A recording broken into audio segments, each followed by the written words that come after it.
speak like really down deep to me. I wrote it after I graduated from college last year. And thank you. And it was, yes, I'm throwing major shade, just so you know, so you're aware. So yes, you can clap, you can snap, because currently I use that, okay? All right. Alright. 2 strikes. And then I'm out of this game called How Fast Can You Assimilate? Ooh. Forget your culture, adopt ours, so we can take yours and put a new spin on it and call it our own.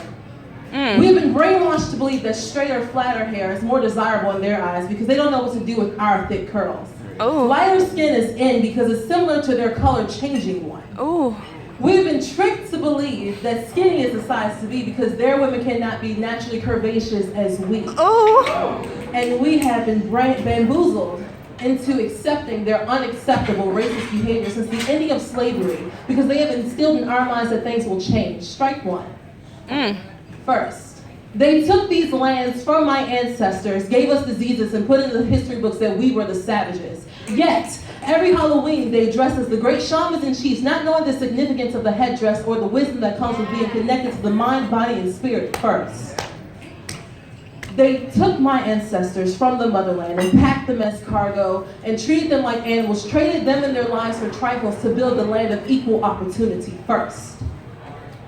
They took the islands away from my ancestors, prostitutionized our culture in order for it to become a restful place for theirs, and they enslaved my Ohana by allowing us to only get ahead in the career of service for their tourism, building resorts and rooms that cost more than an employee's home, destroying the paradise that once existed for the Kahine Wahine of Hawaii.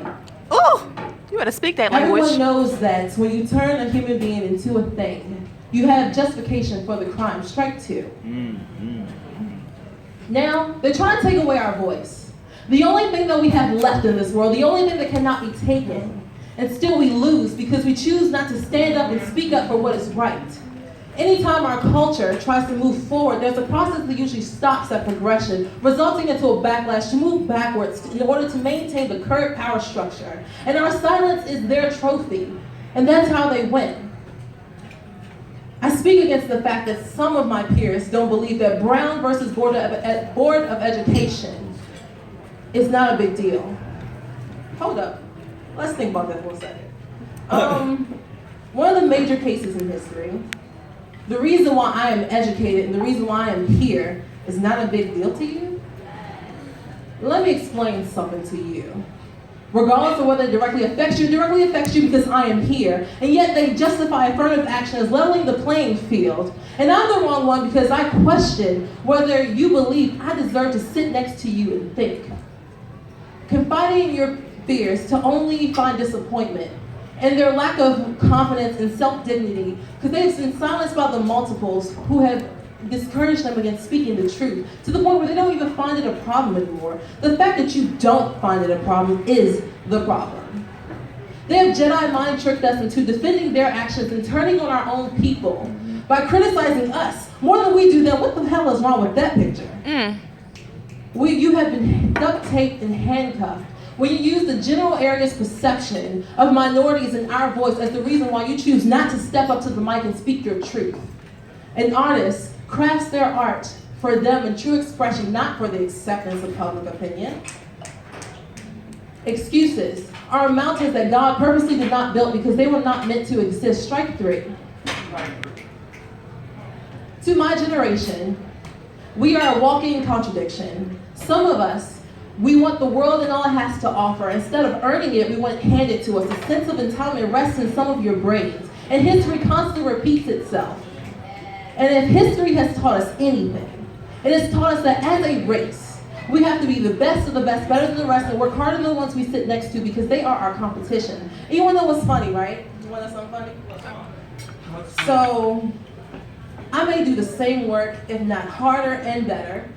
I will still only make 77 cents to the dollar because I lack a certain piece between my legs. And women, don't get me wrong, sometimes we have our own flaws too. However, it's been taught to us by the representations we see on many screens. You know, we all want love and joy and simultaneously want to succeed in our careers. Some of us may only settle for what may come our way, or we may do it in the wrong way with an objectification, with our bodies and our looks. Trying to win the eyes of men to be that free going every day of the special person. Of course, you can't be out here bumping and shit. You can't do that. But that is the problem. That is what is expected for us to be because the women of my people are exotic.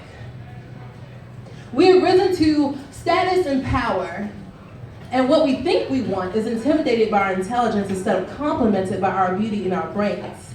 And they diminish our success and say we would not have it if not for our MRS. This stupid, ignorant mentality needs to vanish from our nation. In order to do that, we need to correct and fix what is wrong now so we don't taint the future, so they can grow up and have an open mind and be open to change so we can finally end this game. Thank you.